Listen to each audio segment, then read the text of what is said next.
Hello everyone, তো আজকে তোমাদের কাছে রান্না নিয়ে চলে এলাম সর্ষে ইলিশ। তো প্রথমেই দেখলে মিক্সির মধ্যে আমি কালো সর্ষে, 1 চামচ পোস্ত, টক দই আর কাঁচা লঙ্কা ভালো করে পেস্ট করে নিয়েছি।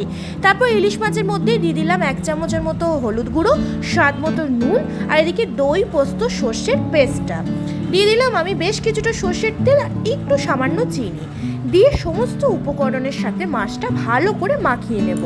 তারপর আমি গ্যাসটা জ্বালিয়ে কড়াই বসিয়ে দেবো। কড়াইটা হালকা গরম হয়ে গেলেই আমি মাছগুলোকে দিয়ে দেবো। আর ওই প্লেটের মধ্যে 1 কাপ জল আমি দিয়ে প্লেটটা গুলে ওই মাছগুলোর মধ্যেও দিয়ে দিলাম। তারপর হালকা হাতে প্রথমে একটু নাড়াচাড়া করে নিলাম। এবারে আমি এর মধ্যে দিয়ে দেবো গোটা কয়েক কাঁচা লঙ্কা। দেওয়ার পর আমি ভালো করে চাপা ঢাকা দিয়ে দেবো আর গ্যাসটা করে দেবো একদম সিম।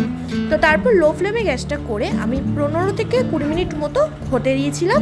তারপর ঢাকা সরিয়ে দিলাম। তো দেখো অলরেডি ইলিশ মাছটা কিন্তু তৈরি হয়ে গেছে।